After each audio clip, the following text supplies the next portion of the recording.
Hello, my name is Nathan. I was on the Sense and I played drums, and I'm really happy that I can still share with you even though we can't be together. So I'm going to share a little bit about my life when I was in high school. I'm one of 4 kids. I have an older sister, a younger sister, a younger brother, and we all come from Norfolk.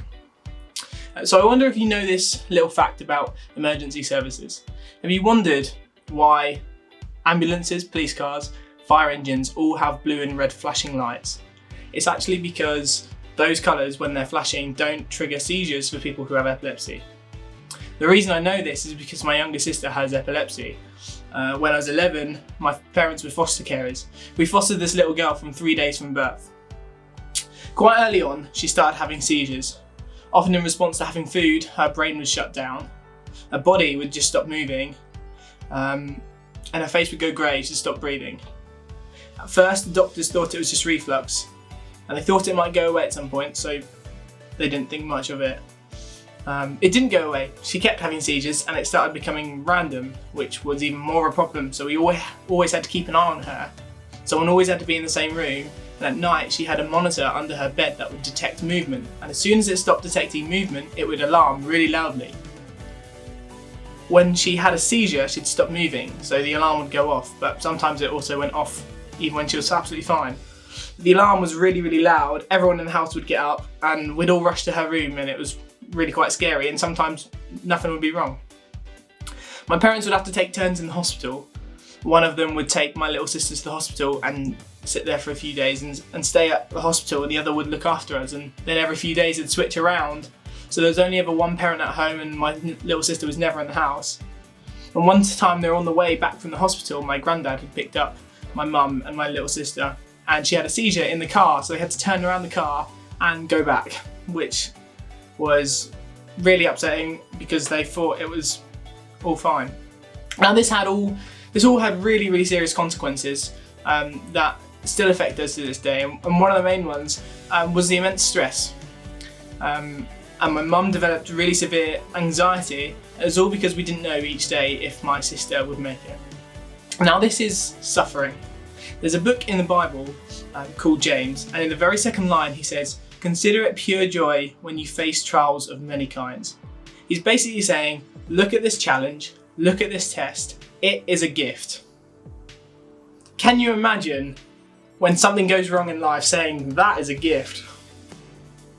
Maybe you broke your arm, maybe you're ill, maybe you're in lockdown because it's coronavirus. Can you imagine trying to call that a gift? Now, in school, I was badly bullied.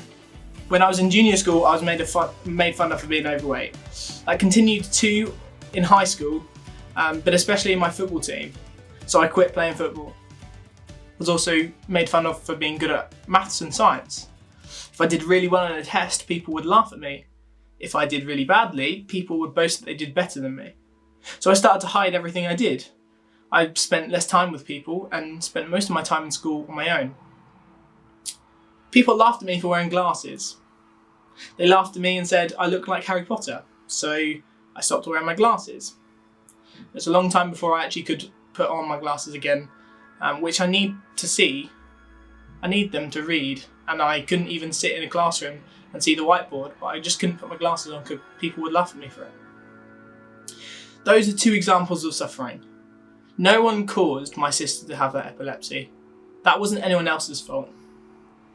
Me being bullied in school, that was other people's fault. But there are important lessons I learned from both. Suffering is painful, but you can count those lessons that you learn from it as gifts. There is always something you can learn from suffering. My mum once had to perform CPR in the street on someone who collapsed, and the only reason she knew how to do it was because we had to perform CPR countless times on my younger sister.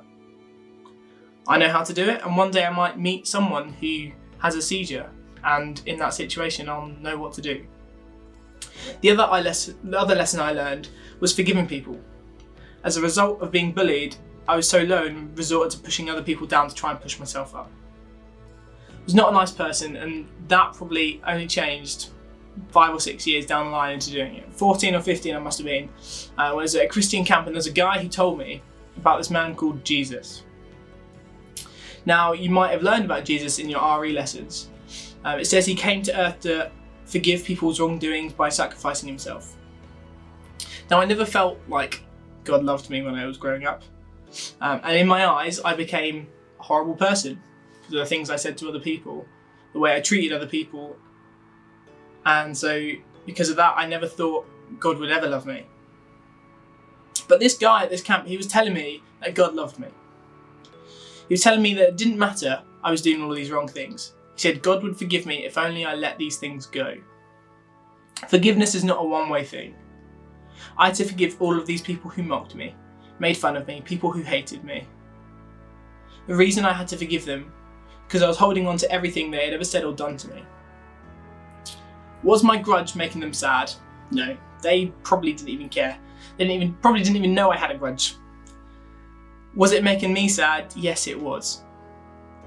It was like holding out my arm and carrying a massive book. At first it's fine, you can hold it up, no problem. But after a while it starts to get painful, but not an instant pain, it's just like a lingering pain. The more you hold on to the book, the more it hurts. The only way to get rid of the pain is by dropping the book. The only thing stopping the pain was to let go.